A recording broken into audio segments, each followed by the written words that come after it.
الحمد لله والصلاة والسلام على رسول الله وآله وصحبه ومن والاه وبعد. براو خوشکانی بەڕێز ئامادەبوانی سنگین، سەلام و میهری خوای پەروەردگارتان لەسەر بێت. لە دڵەوە بە خێرهاتنێکی گەرمی جەنابتان دەکەین، خوای گەورە پاداشتی هەموو لایەک بداتەوە. بە ناوی خۆمان و ئێوەی بەڕێزیشەوە بە خێرهاتنێکی گەرمی و بە خێرهاتنێکی شایستەی جەنابی مامۆستا عەلی باپیر دەکەین بۆ دەڤەرەکەمان لە خوای گەورە دەپاڕێینەوە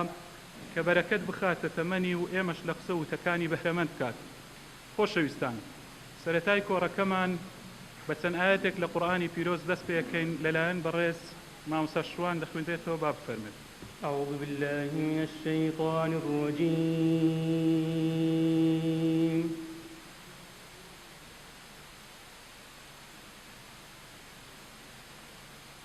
يا أيها الذين آمنوا اجتنبوا كثيرا من الظن إن بعض الظن إثم ولا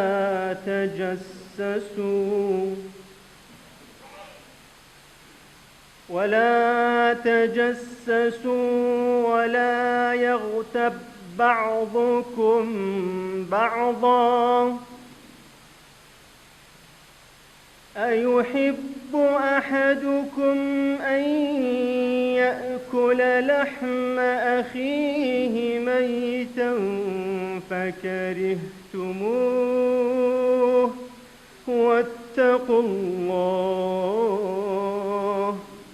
إن الله تواب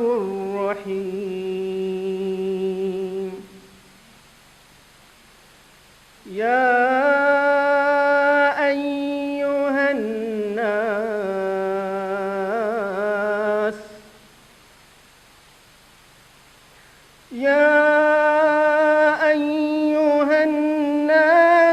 إنا خلقناكم من ذكر وأنثى وجعلناكم شعوبا وقبائل لتعارفوا إن أكرمكم عند الله أتقاكم إن الله عليم خبير. صدق الله العظيم.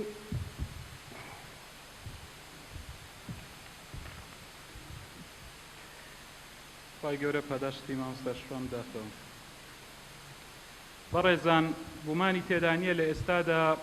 ڕۆژهەڵاتی ناوەڕاست و وڵاتانی ئیقلیمی نغرۆی چەندان تەنگەژەی سیاسی و سەربازی و ئابووری بوون و شەڕ و ململانێ سەربازیەکان کێشەکانی ئاڵۆزتر کردووە بە جۆرێک کە ناوچەکە بووە بە گۆڕەپانی یەکلایکردنەوە و تەسفی حساباتی وڵاتە جلهێزەکان و لە هەمان کاتیشدا تاقیگەیەکی ئاسان و لەبار بۆ ئەزمونکردن و تاقیکردنەوەی نوێترین جۆری چەک و تەقەمەنی. لە کاتێکدا ڕووداوی خێرا و گەورە لەسەر ئاستی جیهان و ناوچەکە دێنە ئاراوە، بەڵام هەرێمی کوردستان بە چەندین قیرانی سیاسی و ئابووری و جواتیدا دەناڵێنێت. لە ڕووی سیاسیەوە پەیوەندی هێز و لایەنەکان لە ئاستێکی خراپدایە، لە ڕووی یاساییەوە سەروەربوونی یاسا لە پاشەکشەدایە، لە ڕووی ئابووریشەوە قڕی و فڕی بوونی هەیە و لە دەرەنجامیشدا شیرازە و ڕایەڵە کۆمەڵایەتیەکان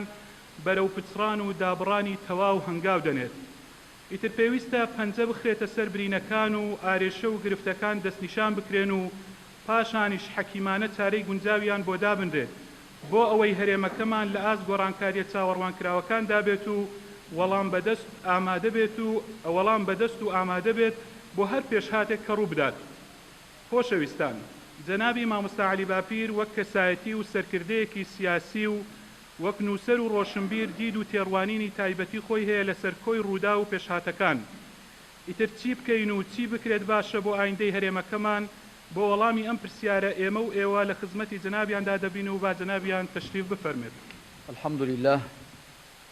وصلى الله تعالى وسلم وبارك على رسول الله محمد وآله المهتدين بهداه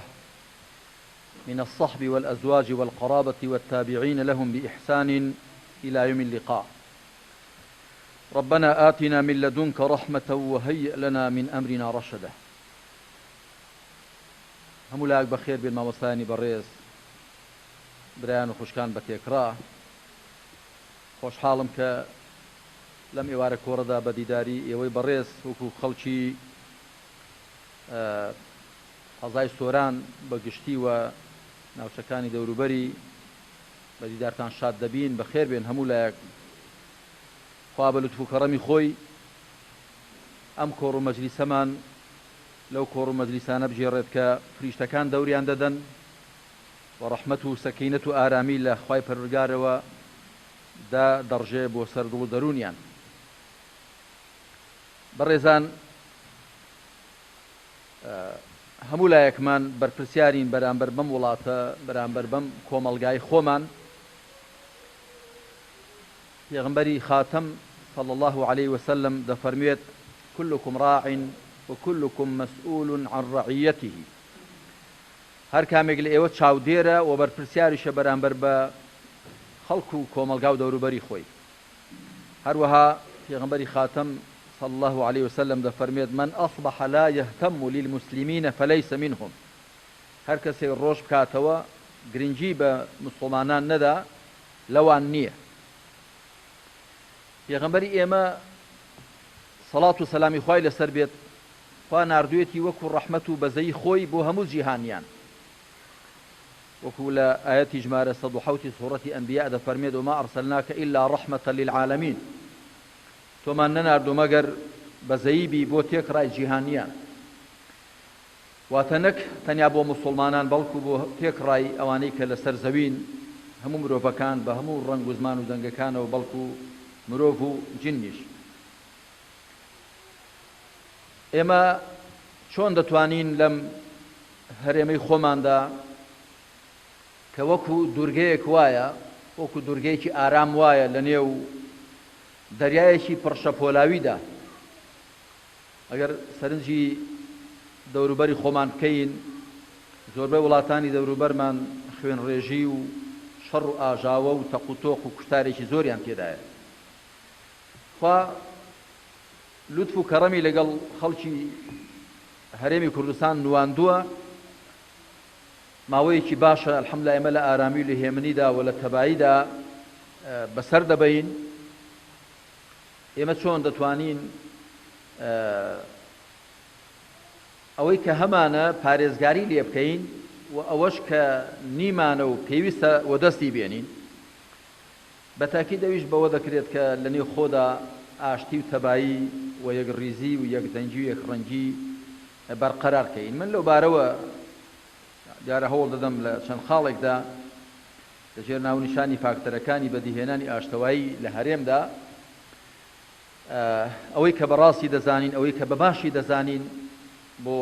خەڵکی هەرێمی کوردستان بە تێکڕای دەنگ و ڕەنگە جیاوازەکانیانەوە و بە تێکڕای ئینتیمای حیزبی و سیاسی و فکری جۆرا و جۆریانەوە بیخەینە ڕوو. دیارە من لە چەند خاڵێکدا ئەوەی کە پێم وایە ئەوانە هۆکار و فاکتەری ئەوەن کە ئێمە بتوانین ئاشتەوایی تەبایی یەکدەنگی و یەکڕەنگی و یەکسەنگی لە هەرێمی کوردستاندا وەدەست بێنین لە چەند خاڵێکدا دەیخەمە ڕوو. خاڵی یەکەم برا خوشکانی بەڕێز ئەوەیە کە ئومێدمان بەخوا بێ سوبحانه وتعالى و متمانەمان بە خۆمان بێ. ئومێد بە ڕەحمەتی خوابوون دیارە صیفەتێکی سەرەکی هەر تاکێکی موسڵمان و هەر کۆمەلگا و خەڵکێکی موسڵمانە. یعقوب عليه الصلاة والسلام کە بابی یوسوفە سەلامی خوای لێبێ بە یوسوفەوە 12 کوڕی بوون کاتێک کە یوسوفی کوڕی بزر دەبێ و دوایی بنیامینی کوڕیشی گل دەدرێتەوە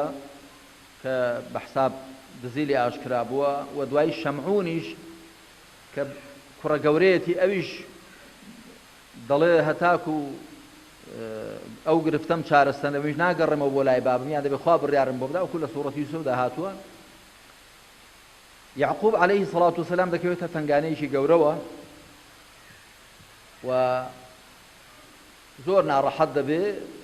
تا خوای پەروەردگار دەفەرمێ وەبیەضەت عەیناه من الحزن فهو کەظیم. لە ئەنجامی خەم و مەینەتی زۆردا هەردوو چاوەکانی سپی بوون، جا ئاوی سپی بووە، گرنگەوەی دیارە بینایی لە دەست داوە. لەو کاتەدا کوڕەکانی دیارە سەرزەنشتی بابیان دەکەن، دەڵێنە تۆ خەریکی خۆت بفەوتێنی لە خەفەتی یوسوف و بەو خەم و مەراقانەوە و وەکو بڵێ کوڕەکانی تازە دەستیان شۆردووە لەوە کە یوسوف ببینێتەوە. یعقوب جملەیەک دەفەرمێ زۆر جێ سەرنجە، دەفەرمێ ولا تيأسوا من روح الله إنه لا ييأس من روح الله إلا القوم الكافرون. دەفەرمێ لە بەزەیی خوا نائومێد مەبن، تەنیا کەسانێک کە بێبڕوان لە بەزەیی خوا نائومێد دەبن. برا خوشکە بەڕێزەکان، من پێم وایە هەنگاوی یەکەم فاکتەری یەکەم هۆکاری یەکەم بۆ ئەوەی ئێمە بتوانین ئەوەی کە دەمانەوێت دیژێڕینەوە لە نێو خۆدا وەکو لایەنە سیاسیەکان و بەگشتی خەڵک و جەماوەر لەگەڵ بڕیار بەدەستان و دەسەڵاتدا کە تا ڕادەیەک ئیشەکەمان لە گرێشە نەچووە و تەبایی سیاسیمان لەدەست داوە، لە جیاتی تەبایی بارگرژی هەیە و لە جیاتی پێکەوەبوون لێکترازان هەیە بە تایبەت لە نێوان خەڵک و جەماوەر یا بەشێک لە خەڵک و جەماوەر و حکومڕان و دەسەڵاتداراندا. هەنگاوی یەکەم ئەوەیە کە ئێمە لە بەزەی خوا نائومێد نەبین. هەر کەسێک تووشی نائومێدی بوو، نائومێدی ئینسان بە بنبەست دەگەیەنێ، بنبەستیش ئینسان بە چۆکداهاتن دەگەیەنێ. ئینسان هەتا ئومێدی هەبێ هەوڵ دەدا کە لەگەڵ ئومێدی بڕا دادەنیشێ. جای یعقوب عەلەیهی الصەڵاتو وەسەلام دەفەرمێ لا ولا تەیئەسوا من ڕەوحی الله، لە بەزەی خوا نائومێد مەبن. لە کاتێکداوە دەڵێ هیچ دەلاقەیەک هیچ ئاسۆیەکی ڕوون لە بەردەمیدا نەماوە، بەڵام دەزانێ خوایەک هەیە، ئەم کەون و کائیناتە بە ئیرادەی خوا دەگەڕێ و دەسووڕێ و خواش عەبدەکانی خۆی وێڵ ناکات لە تنگانەدا. بە بەرجێک ئەوان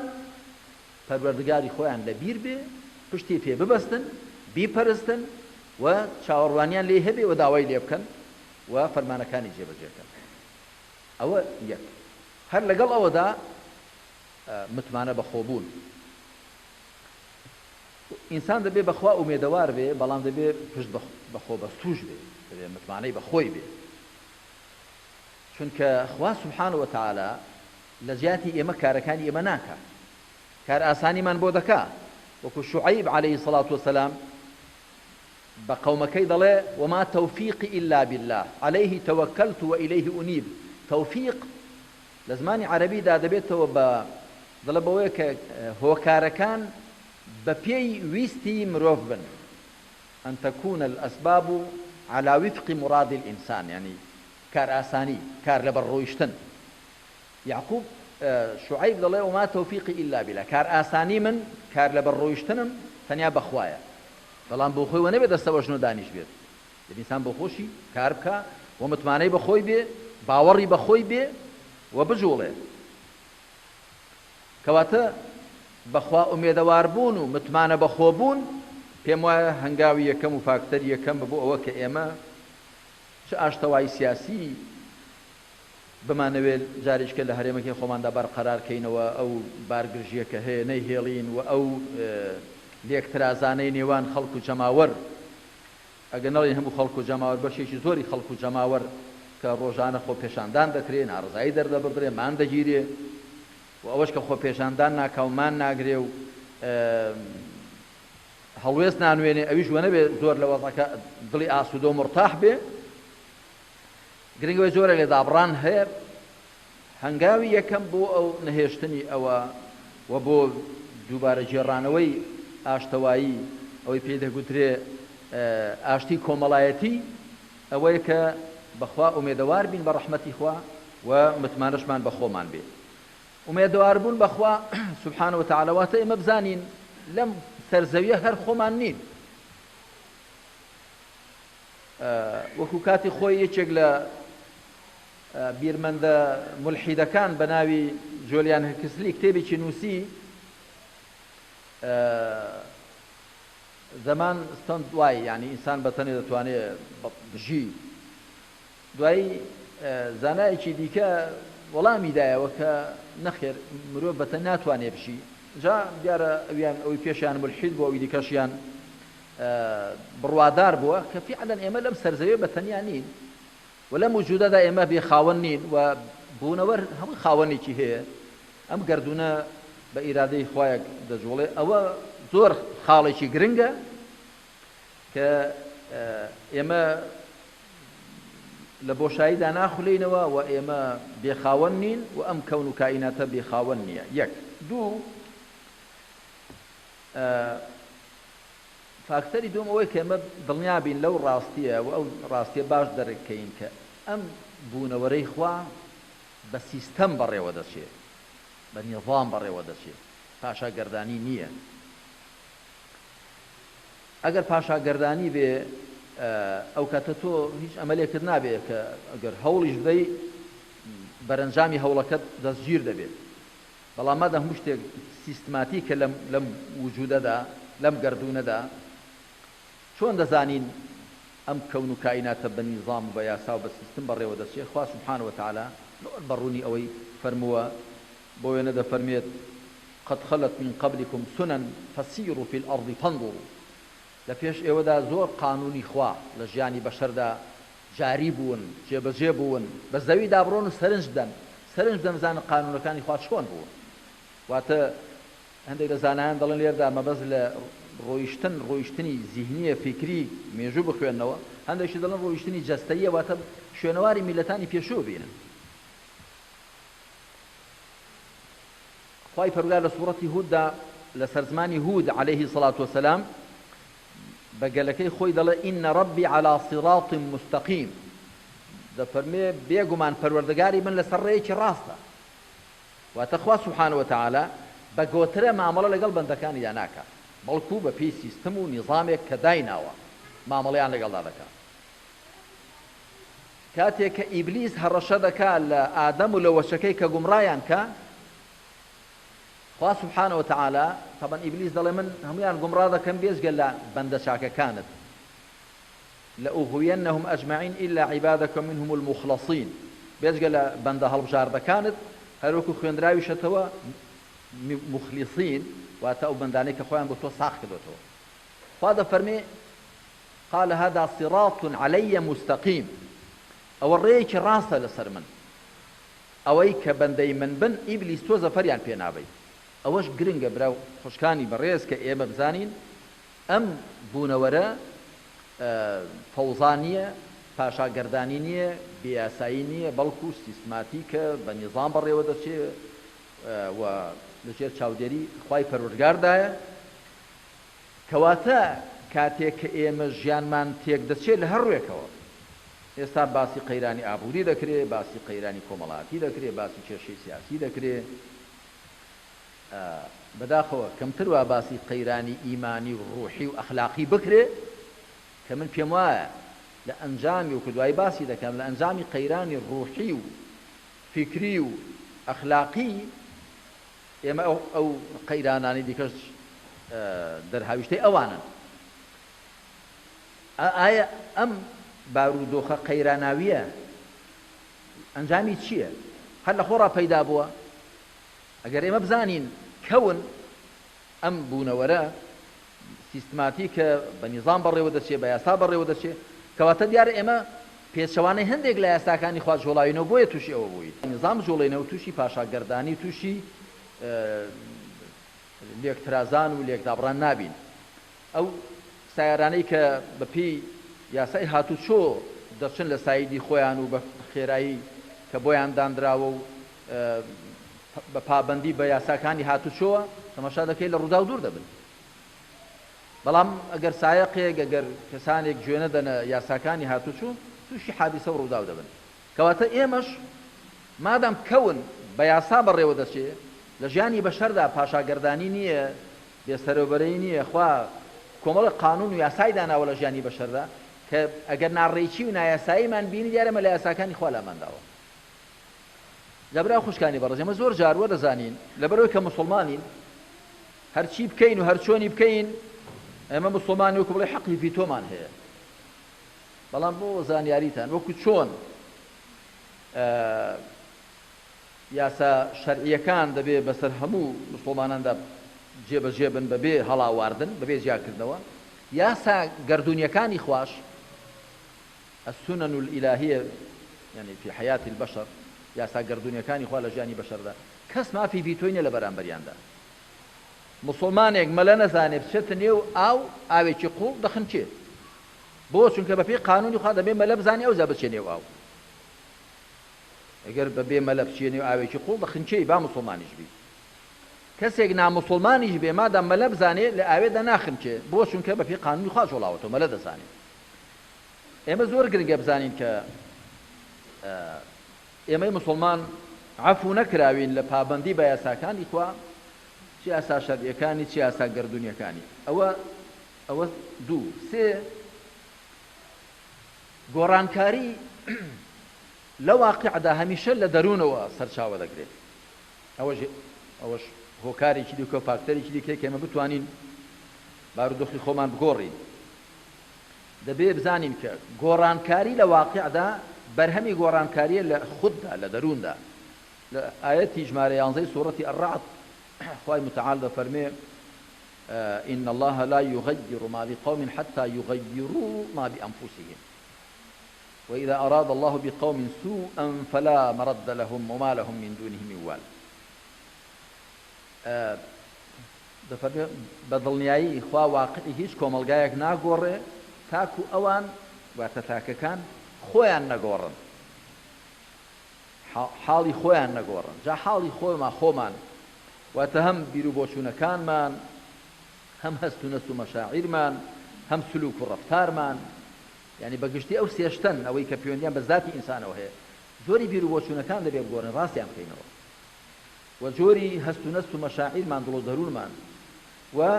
جۆری ڕەوشت و ڕەفتار و ئاکارمان دەبێت بگۆڕین چاکی کەین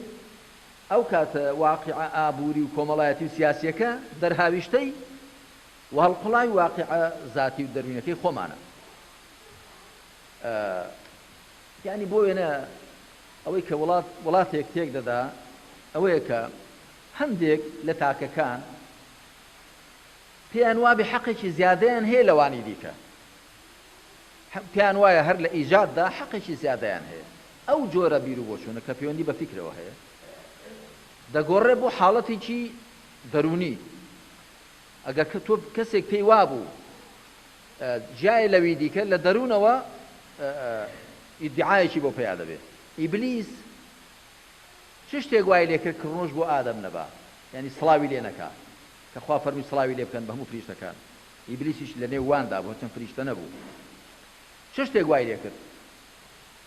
ئەو کیبر و خۆبەزلگریەکە لەکوێ پەیدا بوو لەو تەسەورە غەڵەتەی کە هەی بوو تەسەوری غەڵەت هەست و نەستی غەڵەت لە ئینساندا پەیدا دەکات هەست و نەستی غەڵەت هەڵوێستی غەڵەت پەیدا دەکات ئیبلیس بەچی پاساو دێنێتەوە کە کڕنوشی بۆ ئادەم نەبرد قال أنا خير منه خلقتني من نار وخلقته من طين وتي من لآدم باشترم منت لآگر دروست کردو او لقر دروست کردو انجا بحساب يعني آگری دفعنا قرب سوتينه يعني إبليس هر تماشای لاینا ویران کاریەکەی ئاگری کردبوو تەماشاوەی نەکردو آخر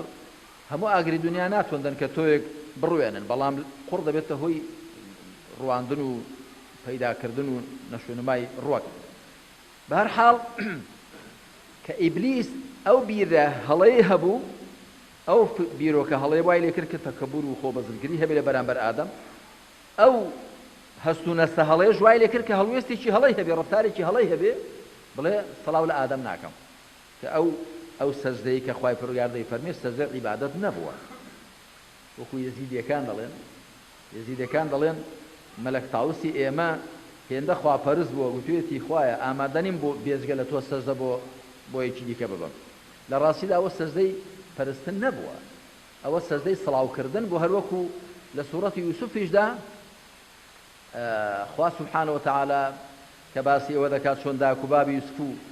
برایەکانیشی یانزە برایەکەی چوون دەفەرمێ وەخەڕوا لەه سوجەدا هەمویان کڕوشیان بۆ بە دواتر سڵاویان لێ کرد یعنی بوو دەستیان بۆ بەسینگەوە سڵاویان لێ کرد بە هەر حاڵ ئێمە کەواتە واقعەکەمان وەختێک دەگۆڕێ خۆمان گۆڕین خۆمان پێشێ بیر و بۆچوونەکانمان ڕاستکەینەوە کەس خۆی پێلەوی دیکە زیاد نەبێ نەوەکو تاک نەوەکو عەشرەت نەوەکو حیزب نەوەکو لەهجە و زار نەوەکو هیچ بەڵکو بڵین هەموو بەندەی خواین و هەموومان وەکو یەک جاگەر ئەو ئیدعا و بیر و بۆچوونە هەڵانە نەبوون ئەو کاتە ئەو سیفەتەش نابێت کە هیچی خۆی پێلەوی دیکە زیاد بێ خۆی لە بەرامەیدا بەزل بگرێت کە ئەوە نەبوو ئەو کاتە ئەو ڕەفتارە هەڵانەش نابن کە بریتێ لە قۆرخکاری و دەست بە سەرشت داگرتن ئەنجا دوای ئەو سێ فاکتەرە فاکتەرێکی دیکەی زۆر گەورە و گرنگ هەیە کە خوا سبحانه وتعالى دەفەرمێ هەموو پێغەمبەرانم ناردوون سەڵات و سەلامی خۆیان لەسەر بێ دادگەری بچەسبێنن خەڵک بە دادگەری بەڕێوە بچێت جا ئامانجێک براو خوشکانی بەڕێز ئامانجێک خوا هەموو پێغەمبەرانی بۆ ڕەوانە کردێ زۆر گەورەیە بەداخەوە ئێمە زۆر جار تێگەیشتنمان بۆ ئیسلام لێ حاڵی بوونمان لە ئیسلام زۆر زوڵمی تێدا بەرامبەر بە ئیسلام ئێمە هەروە دەزانین مسلمانەتی شتێکی شخصیە شتێکی تاچیە لە نێوانی مرۆڤ و خوادا ئەنجامی دەدا ئاوێن و دەسام شۆ بەڵام خوا سبحانه وتعالى لە ئاەتی ژمارە 25 سوورەتی الحەدید دەفەرمێ هەموو پێغەمبەرانم ناردوون سەڵات و سەلامی خۆیان لەسەر بێ بە بەڵگە ڕۆشنەکانەوە کتێب و تەرازوشم لەگەڵ ناردوون تاکو خەڵک بە دادگەری بەڕێوە بچێت هەموو پێغەمبەران بۆی هاتوون عەلەیهیم الصەلاة وسەلام دادگەری بچەسبێت لقد أرسلنا رسولنا بالبينات وأنزلنا معهم الكتاب والميزان ليقوم الناس بالقسط خلق بدادگەری بەڕێوە بچێ ئەوە ئامانجی ڕەوانەکرانی هەموو پێغەمبەران عەلەیهیم الصەلاة وسەلام پێغەمبەران هاتوون خەڵک وەکو نێوانی خۆیان دادگەری بچەسبێنن وەکو نێوانی خۆیان و خوا تەوحید بەجێبێنن خوا بەیەکگرتن تەنیا خوا بپەرستن جا ئەگەر خەڵکێک تەنیا خوا بپەرستێ زەمینەش خۆش دەکات بۆ جێبەجێکردنی دادگەری هەمیشە زوڵم لە شیرک و کوفرەوە دێت بەڵام دادگەری لە تەوحید و ئیمان و خوا بەیەکگرتنەوە دێت ئەگەر خەڵک هەموو خوا بەیەکگر بێت تەنیا خوا پەرست بێت کەسی بیر لەوە ناکاتەوە زوڵمی لەوی دیکە بکە حەقی دیکە پێشێلکە خۆی لەوی دیکە بەزل بگرێ وەکو یەک هەممان بەندەی خوایین و پێکەوە تەباین ئێمە دەبێت بزانین بەبێ دادگەری چەسپاندن بەبێ بە دادگەری بەڕێوە چوون مەحاڵە ئاشتەوایی هەبێت ئاشتەوایی تەبایی بەرهەمی چەسپاندنی دادگەریە ئەگەر دادگەری چەسپی دادگەری یعنی چی یعنی لە ڕووی نەتەوەییەوە نەتەوەیەک زوڵم لەوی دیکە نەکا لە ڕووی سیاسیەوە لە ڕووی ئابووری لە ڕووی کۆمەڵایەتی لە هەموو ڕووەکانەوە لە هەموو ڕەهەندەکانەوە مرۆڤەکان یەکسان بن لە بەرامبەر هەلو مەرجەکاندا لە بەرامبەر ناز و نیعمەتەکاندا کەس خۆی لێ پێلەوی دیکە زیاد نەبێت مەگەر ئەوەی کە خەڵک ئەوەی کە حەقی خەڵکە کە بریتێ لە دەسەڵات لە بریتێ لە بەرپرسیارەتی خەڵک وەکو ئەمانەتێک بە کەسێکی بسپێرن ئەوە دیار ئەو ئەمانەتە دەبێت خاتە سەرشانی خۆی جگە لەوە هیچ کەس نابێ ئەوەی لە مێشکدا هەبێ کە لەوانی دیکە زیاتر بەشی بە شتێکەوە هەیە بەشی بە نیعمەتێکە و لەو نیعمەتانەی کە خوا بە هەمومان خواندووە دادگەری دیارە لەسەر ئاستی تاک لەسەر ئاستی خێزان لەسەر ئاستی کۆمەڵگا لەسەر ئاستی لایەنی سیاسی لە ڕووی ئابووری لە ڕووی کۆمەڵایەتی لە هەموو ڕۆکانەوە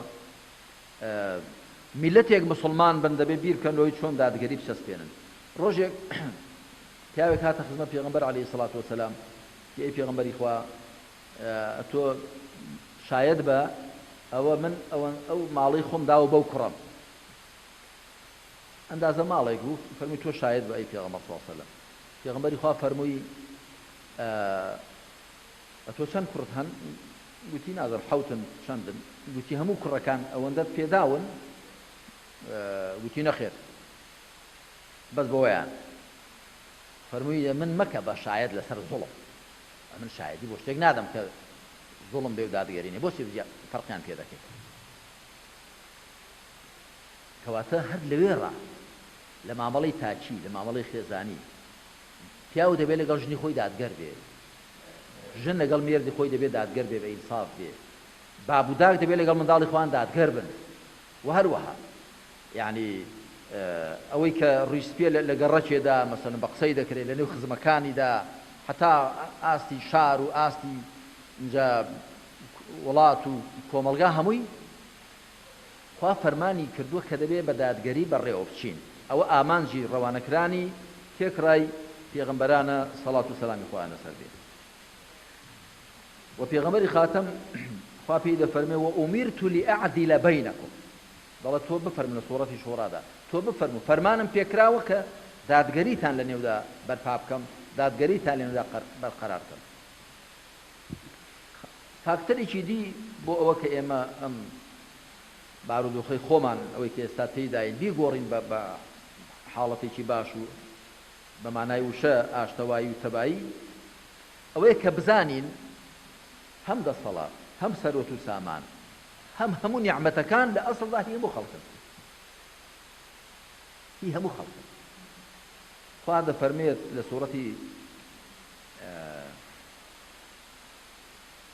سوورەتی لوقماندا دەفەرمێ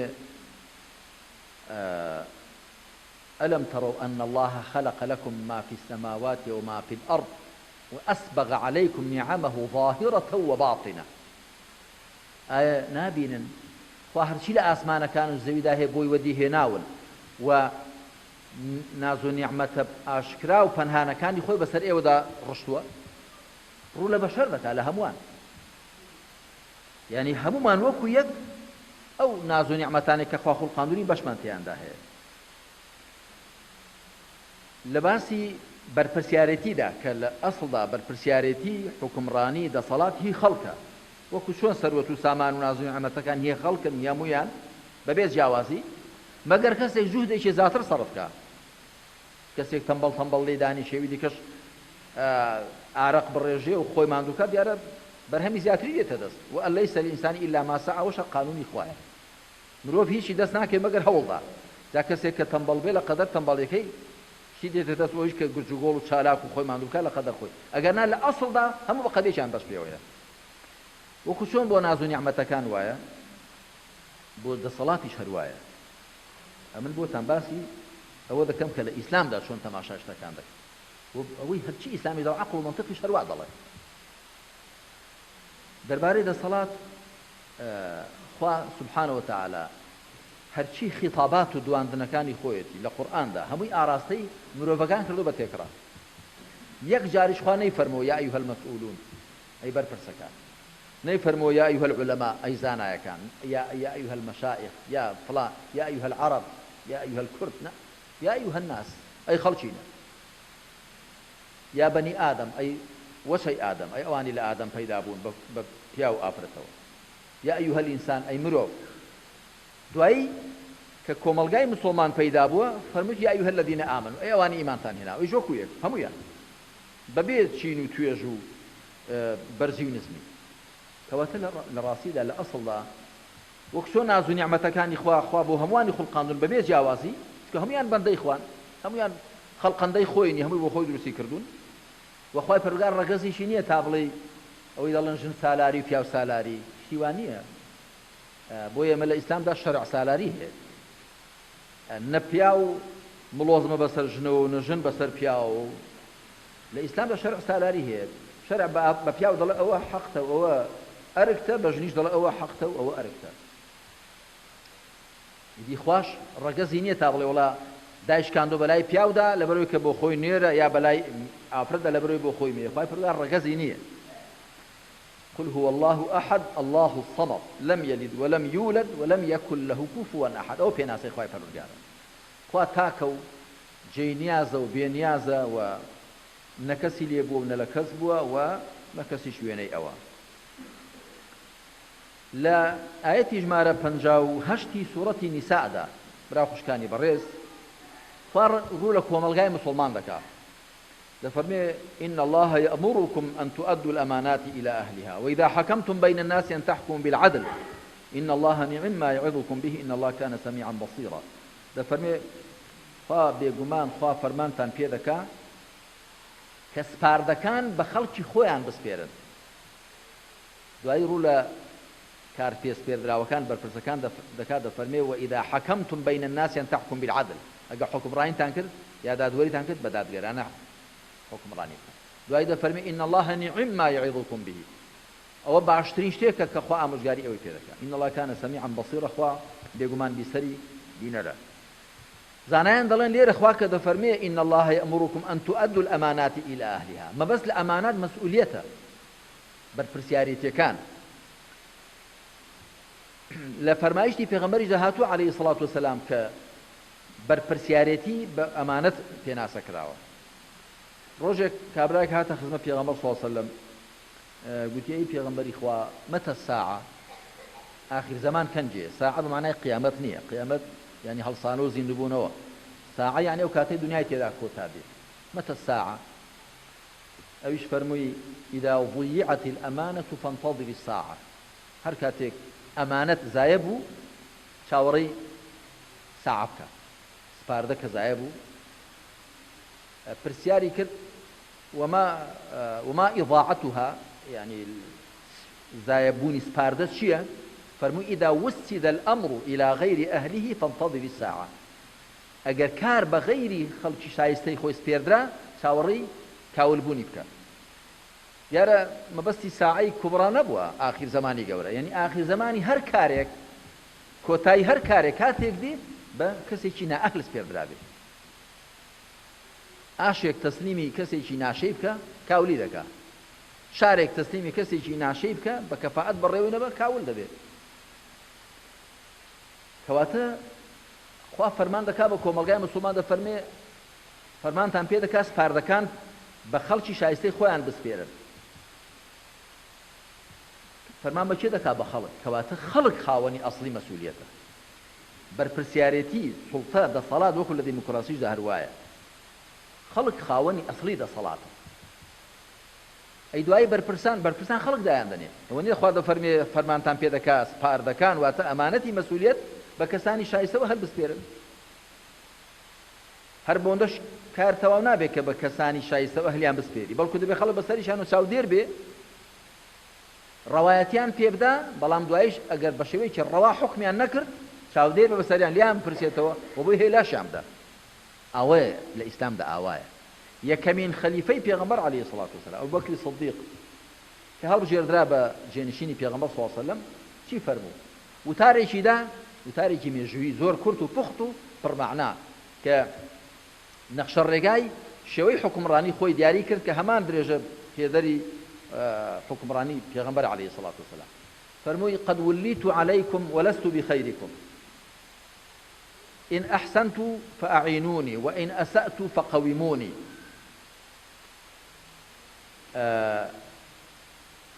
تا کۆتایی وتارەکەی تاوان لێرەدا مەبەستم هەر ئەوەیە وتی من ئەوە کراوم بە سەرپەرشتار بە سەرتان و بەڵام لێ ئەوە چاکتر نیم واتە هیچ دیعایەکەم نییە بڵێ من لێ ئەوە چاکترم ئەگەر چاکم کرد هاوکارم بن ئەگەر لامدا ڕاستم بکەنەوە جا ئەوە برا خوشکانی بەڕێز ئەم حەقیقەتەش کە خەڵک جەماوەر خاوەنی ئەسڵی خێروبێرە خاوەنی ئەسڵی دەسەڵاتە کەواتە هەر کەسێک وەری دەگرێ ئەگە دەسەڵاتێکت کەوتە دەست بزانە تۆ وەکیلی خەڵکی و ئەگەر خێروبێرێکی وڵاتت کەوتە دەست بزانە تۆ ئەوە ئەمانەتی خەڵکە لە دەستی تۆدا هی خۆت نییە دا بە کەیفی خۆ شەپ و گوپ تێدا لێدەی هی خەڵکە بەڵام بە تۆ سپێردرا وەکو ئەمیندار بە تۆ سپێردراوە عەبدولعەزیز خەلیفەی ڕاشید خەلیفەی پێنجەمی ڕاشید پیاوێکی زۆر ساڵ چاک بووە 30 مانگ حکمی کردووە 2 ساڵ و نیو بەڵام زۆربەی ئەو لادان و تێکدانی کە بەنی ئومەیە کردبوویان هەموو ڕاست کردەوە زۆری ڕاست کردەوە کابراک چوو بۆ لای گوتی ئەی گەورەی بڕواداران فەرماندەی بڕواداران هاتووم هاوکاری بکەیت عومەریش دەیناسی کە شایستە نییە ئەویش چەند درهەمێکی 10 درهەم بوون درهەمی زێ و تی وەڵای لە ماڵی خۆم ئەوەندە دەتوانم فەرموو وتیەدی لەی بەیتوڵماڵ وتی وەڵای بەیتوڵماڵ بۆ من و بۆ تۆ هەر وەکو یەکە تۆ پێت ناشێت بۆ ئەهلی خۆیت دەڵێ وشتی وەڵای جا ئەتۆ پیاوێکی ساڵحی ئەمیری مؤمنین هەر بۆ مبارەکێ لێت وەردەگرم دەناو 12 درەمە هیچ کەلێنێکی بۆ من پڕ ناکاتەوە دەوتی وەڵای جا ئەوەندەم لە تۆ نادا هەیە گوتی ئەو بەیتوڵماڵە من خازینم واتە هەر ئەوەندەیە من وەکو بڵی سەرپەرشتی دەکەم ئەگەر ناحەقم تێیدا نییە زیاد لەوەی کە موسڵمانان دەمدەنێ زیاد لەوەی موسڵمانان وەکو موشە دەمدەنێ من بۆ من و تۆ حرامە جگە لەوەی کە بە حەقی خۆمان وەریدەگرین خاڵێکی دی کە پێم وایە ئێمە وەفاقترێکی دی هۆکارێکی دیکە ئەوەیە کە ئێمە لەگەڵ حەقدا بین لە هەر کەسێکەوە بێ و لە هەر لایەکەوە بێ و لەگەڵ دژی ناحەق بین دژی ستەم بین دژی لادان بین لە هەر کەسێکەوە بێ لە هەر لایەکەوە بێ ئەمە زۆر خەفەت دەخۆم کە ئێستا لەم هەرێمە کوردستانی ئێمەدا هەر لە خۆ خەڵکەکە دابەش بووە حیزبێک هەر چۆنێکی قسە بکە حیزبەکەی دی هەڕەتی دەکاتەوە ئەگە هەرچی بڵێ هەر دەڵمادا ئەو گوتوێتی بە کەڵک نایە ئەوەی دیکەش دیسان ئەگە بەرامبەرەکەی هەرچی بڵێ هەڕەتی دەکاتەوە زۆر خەفەتی خراپەوە والله هیچ حیزبێک لەم دنیادا نییە هەرچی دێڵێ هەمووی حەق بێ هیچ کەسێکیش نییە هەرچی دێڵێ هەموو هەر ناحەق بێ دەبێ ئێمە چۆن ڕەفتارکەین پێکەوە ئێمە دەبێ وا ڕەفتارکەین وەکو ئەو بنچینە زێڕینەی کە دەڵێ انظر إلى ما قيل ولا تنظر إلى من قال تەماشا بکە چی گوتراوە تەماشا مەکە چێ گوتووی من باسم کرد لە چاوپێکەوتێکی لەگەڵ NRT باسم کرد کە تۆ دەبێ لەگەڵ حەق دابی لەگەڵ شتی باش دابی لەگەڵ بەرژەوەندی دابی لە هەر کەسێکەوە بێ نابێ بڕیارمان دابێ وەڵا هەر کەسێک هەر شتێک فلان لایەنە فلان کەسە بێڵێ و هەر ڕەتی دەکەمەوە لە سەرەتاوە نابێ و زۆر غەڵەتە ئێمە دەبێ لەگەڵ حەقی هەر کەسێک دابین و دژی ناحەقی هەر کەسێک بین ئەگە ئەو ناحەقی لە خۆشمانەوە بێ وەکو خواوا دەفەرمێ وإذا قلتم فاعدلوا ولو كان ذا قربى ئەگەر قسەتان کرد دادگەرانە قسە بکەن ئەگەر ئەو کەسێک کە قسەی لەسەر دەکەن و دادگەریەکەی لەسەر دەڵێن با خزمیش بێت و با بە زیانی ئەویش تەواو بێت ئەوە زۆر شتێکی گرنگە کە ئێمە بتوانین ئەو دەمارگیری حیزبی تەعەسسوب و لایەنگیری و دەمارگیری حیزبی خۆمانی لێ دەرباز بکەین و بتوانین لەگەڵ حەقدا بین لە هەر کەسێکەوە بێ و دژی ناحەق بین لە هەر لایەک و لە هەر کەسێکەوە بێ فاکتەرێکی دی ئەوەیە کە ئێمە دەبێت لە بین خۆماندا لێبوردەییمان هەبێت سبحان الله ئێمە زۆرمان لە مێژوودا دەشێین بە گرێ و گۆڵەوە بە بوغز و غەرەزەوە فلان ساڵە فلان حیزبە وای کردووە فلان ساڵە فلان کەسە وای گوتووە ئیدی ئەوە بۆی لە نێو دوو نانیگەرم ناوە بۆی لە دڵی خۆی پەچنیوە دەبێت چاوەڕە دەکات کەنجە تۆڵی لێ بکاتەوە بە بوغز و غەرەز ناتوانین قەت وڵات بە بوغز و غەرەز بەڕێوە ناچێت من جارێک بە پرسێکی شیعەم گوتم ئێوە بۆیە فاشیلن لە حوکمڕانیدا چونکە لە مێژوودا دەژین و بە گرێ و گۆڵەوە دەژین هی چۆن چونمەڵا ئێوە پێتان وایە کەوە جەمهرەی موسڵمانان زۆربەی موسڵمانان کە بە ئەهلی سونە و جەماعە ناسراون پێتان وایە زوڵمیان کردووە لە ئەهل بەیت و زوڵمیان کردووە لە حوسێن لە کەربەلا و کە لە حەقیقەتدا ئەوەی پشتی حوسێنی بەردا و بە گورگان خواردوودا هەر ئەو باو باپیرانی ئێوە بوون لە نەجەف و کەربەلا خۆ خەڵکی مووسڵ و خەڵکی هەولێر و شارە سونیەکان نەبوون لەبەر ئەوەی ئێوە بەوە هەم پێتان وایە زۆرینەی مسلمانان زوڵمیان کردووە لە ئەهل بەیت کە ئەهل بەیتی لە حەقیقەتدا ئەوەی لەگەڵیاندا ڕاز دەکەن جەمهەرەی مسلمانانن کە نانیان پێوە ناخۆن خۆشیان دەوێن لەبەر خوا خزمی پێغەمبەریان خۆش دەوێت صلی الله علیه وسلم هەروەکو ڕەفیقەکانی پێغەمبەریشان خۆش دەوێت ئەتۆ کەسێکت خۆشویست دەبێت هاوڵەکانیشت خۆش بوێ و خزمەکانیشت خۆش بوێ هەرچی لەسەر ڕێیەوە خۆشت بوێت جا گوتم ئێوە بۆیە فاشیلن چونکە هەر چاوەڕێی ئەوەن تۆڵە وەربگرنەوە بە ڕوح ئینتیقام و تۆڵەستانەوەوە دەژین ئینسانی وا ناتوانێت حوکمڕانی بکە کەسێک دەتوانێت حوکمڕانی بکە سینەی ساف بێ مێژوو نەخوێنێتەوە بە واتایە کە بۆی بیکە بە بیان و پاساوی بوغز و غەرەز و ڕق و تۆڵەستانەوە مێژوو بخوێنتەوە پەندی لێ وەربگرێت بەڵام مێژوو نەهێنێتەوە بۆ ئێرە لە ئێستا تێیدا بژی ئێستا خەریکی گرفتەکانی ئێستای بێ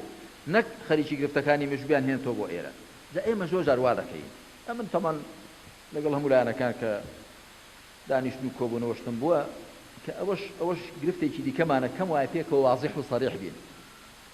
لە ڕووی یەکدا هیچ عیبمان نییە، بەڵام هەر کامێک کە پشتێوی دیکە دەکا بە نەفعێکی دیکە قسە دەکا، ئەوەش تێکی نەخۆشیەوە. دەبێت ئینسان پێکەوە ڕوون و ڕاشکاو بێ و بۆ یەکیش دڵسۆز و بە پەرۆش بین و بغض و غەرەزشمان لەگەڵ یەک نەبێ. جاخۆ کاکە ئەم وڵاتە کەم کەسێ لە شەڕی نێوخۆ سەلامەت بوو بێ، شەڕ و جێسەڵ و شت هەر بوو، بەڵام خۆ ناکرێت تا قیامەتێ بەو هاجیسانەوە بژین و تا قیامەت ئێمە هەر خەریکی ئەوە بین دەی داخوا چۆن لایەک ئەوی دیکە ناڕەحەتکە. فاکتەرێکی دی ئەوەیە کە بەڕاستی ئێمە چی دیکە مەدحی خەڵک و جەماوەری خۆمان نەکەین، بڵین هیچ عیبیان نییە، خەڵک زۆر باشە، هیچ عیبیان نییە. وەڵاهی ئەگەر بەرپرسەکان عیبدارە بن، خەڵکی عیبدارە. کوردەواری خۆمان دەڵێن کاریتە لە کفرێ هەڵناکرێت. لە ئەثەردا هاتووە کەما تەکون یوەلە عەلەیکم، خۆتان چۆن بن خەڵکی واش بەسەرتانە دەبێتە بەرپرس. وەڵاهی کۆمەڵگایەکی تەندروستی ڕێک و پێچی سەرڕاست وەڵاهی قبوڵ ناکات بەرپرسێکی گەندەڵ و خوار و خێش و لادەر ببێتە بەرپرسی. کەواتە ئەمە لێک وەشاوینەوە، دەبێت گۆڕانکاری لە خۆماندا بکەین هەموو لا. ئەوە نییە بڵێ وەڵا خەڵک و جەماوەر بەفری بێپەڵەیە و فریشتەی بێهەڵەیە و بەڵام هێندەی مەسئولی خراپ خوان بەسەردا، وان نییە. هەموومان ئەگەر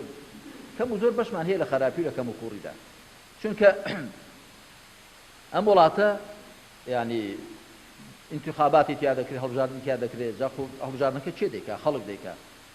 ئەوەی کە حیزبێکە کەم دێنێ زۆر دێنێ نوێنەری دەچێتە پەرلەمان، حکوومەت تەشکیل دەکا، هەرچی دەکا ئیرادەی خەڵکە. کەواتە دەبێت قوڵ بیر لە وەزعی خۆمان بکەینەوە. ئەوە نییە وەڵا دووچاوی گۆڕین نەفرێک لەوێ لا بچێ، نەفرێک بێتە جێوی بشی لە کۆتایی پێدێ. نەوەڵا قەزێکە زۆر لەوە قوڵترە، دەبێت خۆمان بگۆڕین. ئەمن بەداخەوە دەڵێم 25 ساڵە 26 ساڵە ئێمە خاوەنی ئەم قەوارە سیاسیین بیرمان نەکردەوە لەوەی کە ئێمە لە ڕووی فیکریەوە، لە ڕووی ڕوحیەوە، لە ڕووی سلوکیەوە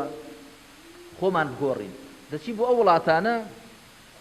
بەرپرسەکان دەبینی سادە دەژیان، متەواضیعن لەگەڵ خەڵک، پابەندن بە یاساوە. ئەمجا هیچ پیس و کەشقیان نییە بەسەر خەڵکدا. کابرا 4 ساڵ حکومڕانی خۆی دەکا، دەورەیەک دوو دەورەدای بە لەبارەی دێتە خوارد لەبێ هەراو دەنگ. وەڵڵاه ئەوەی کە لەوێ هەیە ئەوەی ئیسلام وا بڵێ. 4 خەلیفە ڕاشیدەکان بۆیە پێیان گوتراوە 4 جێنشینە سەرڕاستەکانی پێغەمبەر صلی الله علیه وسلم، چونکە خەڵک ڕەوایەتی پێداون و بەدڵی خەڵکیش حکومڕانیان کردووە، بەدڵی خەڵکێکی مسلمان بۆ بەبەرژەوەندی ئەوان، نەک بە بەرژەوەندی خۆیان و خزم و حیزب و دەور و بەریان.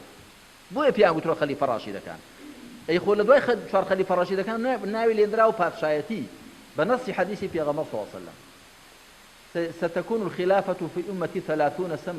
سنة ثم يكون ملكا. دوای دەبێتە پادشایەتی. لە سەردەمی معاویەوە خۆ عافیکە کە یەزیدی کوڕی بە زۆر کردە حکمڕان بەسەر مسلمانان و حکمی بنەماڵەوی میراتی لەوێ داهات. ئەگەنا پێشێ و ئەمڕۆهم شورا بەینەهم بوو. مسلمانان بە دڵی خۆیان ئەبوبەکریان هەڵبژارد، دوای ئەبوبەکر عومەریان هەڵبژارد. ئەبوبەکر بەنی تەیم بوو، پێغەمبەر صلی الله علیه وسلم بەنی هاشم بوو، عەشیرەتی خۆی نەبوو. عومەر بەنی عەدی بوو، لە عەشیرەتی بەنی هاشم نەبوو. عوثمان بەنی ئومەیە بوو، لە عەشیرەتی بەنی هاشم نەبوو. لە قۆناغی چوارەمدا نۆرەی عەلی هات کە ئامۆزای پێغەمبەر صلی الله علیه وسلم. تەماشان کرد چیە زیاتر کەفاءەت و شایستەیی هەیە. جا ئێمە دەبێت ئەگە بیر بکەینەوە لە چاکسازی پاکسازی خۆمان دەبێت ئەو حەقیقەتەمان لەلا ڕوون بێ کە بە هەموو دەبێت هەوڵ دەین پێکەوە چاک بین. هەموو دەبێت چاکسازی لە خۆماندا بکەین و ئاوا بیر نەکەینەوە فڵان کەس لا بچێ و پیسار کەس لا بچێ و فڵان حیزب کەم بێنێ و ئەوی دیکە زۆر بێنێ چاک دەبێت. ئەگەر هەر ئاوا بین، هەر ئاوا بەو ڕۆحێت و بەو کەم و کوڕیانەوە پێکەوە بژین، هیچ هەر موچاوێک دەگۆڕێ ویچکە لا دەچێ و حیزبێک کەم دێنێ ویچکە زۆر دێنێ، بەڵام وەزەکە هەر وەکو خۆی دەبێت. من لە کۆتاییدا ئەوە دەڵێم کە بێگومان ئەم وڵاتەشی هەموو لایەکە و ئەگەر بمانەوێت بە شێوەیەکی تەندروست بەڕێوە بچێ، حەقیقەت نابێ هیچ کەسی پێ زیاد بێ و نابێ هیچ کەس و هیچ لایەنێک پێی وابێ بۆ خۆی بەسە ئەم وڵاتە بەڕێوە بچێ. ئەگەر بە هەمومان بتوانین بەڕێی خۆمان لە ئاوێ دەرێنین، گرفتەکانمان چارەسەر بکەین، دەبێت سوپاس و ستایشی خوا بکەین. منەوە چەند سەرنج و تێبینێکی خۆم بوو لەبارەی ئەوە کە فاکتەرەکانی دابینکردنی یاخود جێڕانەوەی ئاشتەواییەک لەسەر ئاستی لایەنە سیاسیەکان، لەسەر ئاستی خەڵک و جەماوەر و دەسەڵات و نەخشە ڕێگایەک بۆ ئەوە کە بتوانین بەسەر گرفتەکانماندا زاڵبین چیە. من لەو خاڵانەدا بینیم ئەوەی کە حەق بووە ئەوە بە تەوفیقی خوایە و لە ڕوانگەی ئیسلام گوتم ئەوەی کە ناحەقیشەوە ماڵی قەڵب سەر بە خاوەنێت و خەتای خۆمە لێر لە کۆتایی بەقسەکانم دێنم دووبارە مسپاسی هەموو لایەک دەکەم ئامادەبوونی هەموو لایەک زۆر خۆشحاڵ بە دیدارتان خەڵکی قەزای سۆران و دەوروبەری وصلى الله على محمد وعلى آله وصحبه أجمعين والحمد لله رب العالمين